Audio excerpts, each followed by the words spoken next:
Noong panahon iyon, nagmamadali ang mga apostol na lumakad patungong Bethlehem.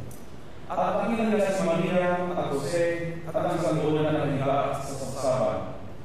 Kaya sinalaysay nila ang mga sinabi ng anghel tungkol sa sanggol na ito. Umalis ang mga apostol at nagpupuri sa Diyos at nagpapahayag ng kanyang kadakilaan. Dahil sa lahat ng naliligan at nakita na ayon sa inalita sa kanila ng anghel. Pagdating ng ikawalong araw ay itinuli ang bata at pinangalanan ng Jesus. Ang pangalan ay ibinigay ng anghel bago pa siya ipagiging.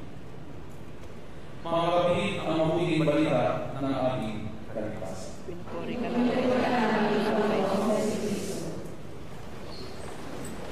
Ngayong araw na ito, ang unang araw ng bagong taon.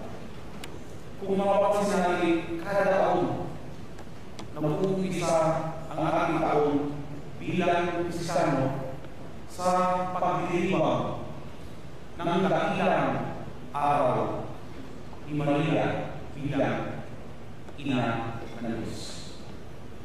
Parati natin, pinagdiriwang itong araw ko, Mary is the Mother of God.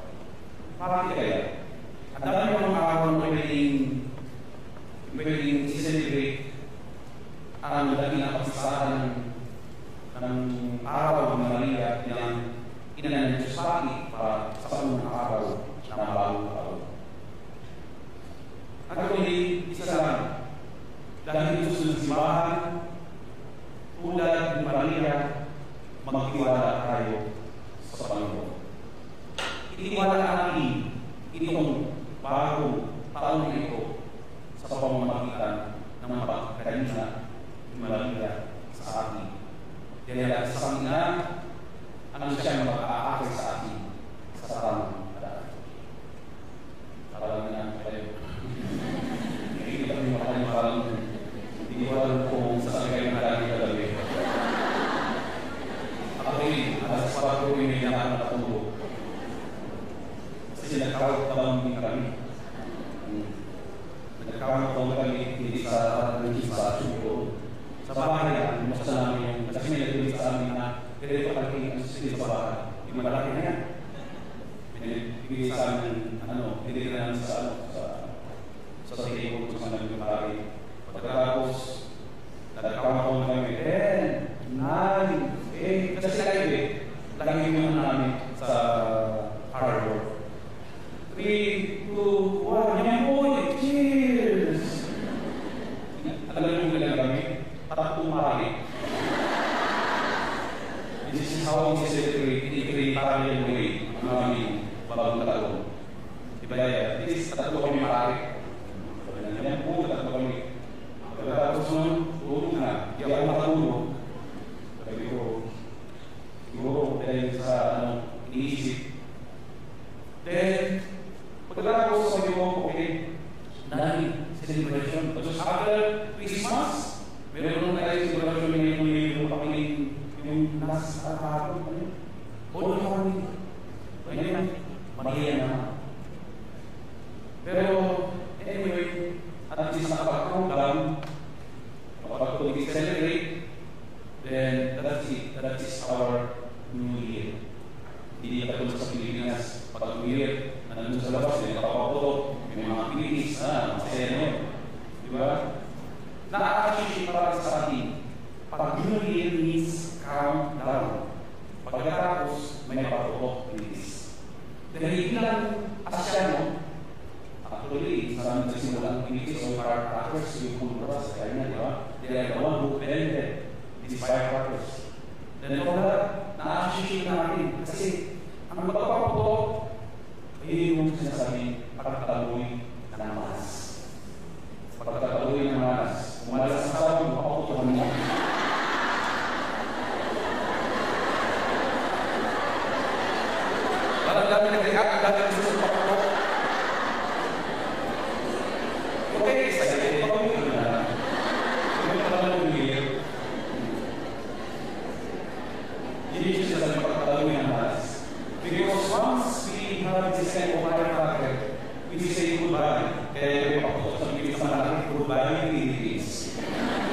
Kasi sa puto na, goodbye na lang pag tinamaan ka.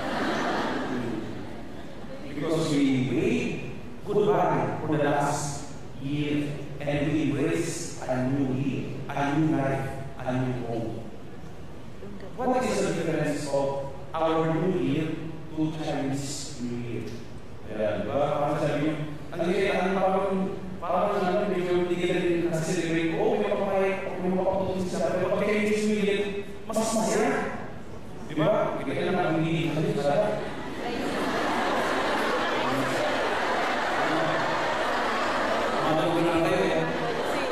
practice nyo yung kasi nakakasus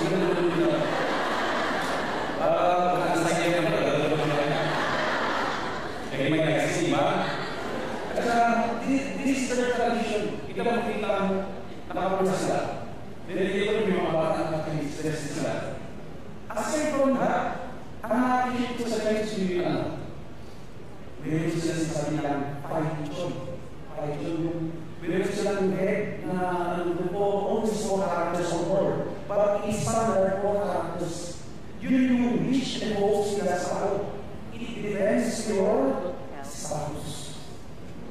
Depende sa iyong kalagayan at depende sa iyong trabaho, sa iyong estado. Kung sa mga bata, ano yung wish nila sa mga bata, ano yung nag-aaral, Hokitungo, naway matu, naway sumikat ka sa pag-aaral, practice ang pag-aaral. Sa mga bosinyo, dala yung mga businessman, samhihinong, business, hinong is more of progress, prosperity in your business. If you say, Papa, okay, bungkong, gagawin mo, saan tayo home, okay na. Good health. Sa kung simata mo, maganda, always, pag-ibig,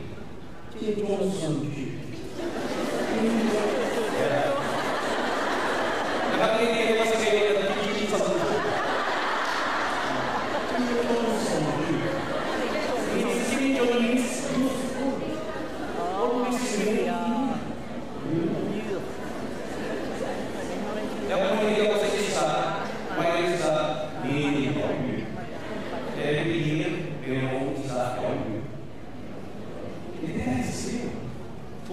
Para saan? Para sa inyo sa nagiging mo. Sa mga nagkakaroon ng bigat, lumang isa. Drago and how we will force strength, we will have a drago will force strength to spirit. Wow. Diba? If you learn that, you will be paralyzed. It's really upgrade for the person. Alam mo na natulog po yung araw? Alam mo na kayo mas? Tinuro ng Bicol. Sabi niya sa akin, Nissan quality. Nissan quality. Sabi niya, hindi mo lang hindi sabihin yun. Para na rin sa may mga asawa. Nasa na every year, mga kayo. Tapos sa buhay. Kasi sa inyo kayo mga nakita, di ba? Hindi kayo yung problema. Minsan, nakakalimutan natin ang kahalagahan ng pamilya. Ito yung moment ko. Ito yung dito kasi. Minsan, mahirap pa tayo kumala. Lahat ayon sa aking kapasigan, ayon sa aking kakayahan, ayon sa aking ipon, ayon sa aking pera, ayon sa aking desisyon. Minsan, gusto natin lahat nakakano sa aking sarili. Kaya hindi pala. Kasi kahit nalagawa minsan hindi natutuwa. Hayaan mo ang Panginoon na gumalas. Ang problema ngayon, panahon na ito, lalo sa mga kabataan ngayon, ayaw ng mag-asawa. Kung mag-asawa man, ayaw ka. Tulad na sinabi ko, kapag lahat sa mga part, nagiging ka kayo yung pag-partner, hindi na sa soil, pagtingin ko dahil ng aso. Hindi yung sa kanila. Dati sa atin ko makakita ko sa bata, hindi ko naman bata yung anak ko. Ibisisi ko mo, diba? Ngayon hindi, nakikita lang sila yung talaga sa aso na. Pagtingin ko, ako, gusto ko makakita, pagtingin ko, aso na.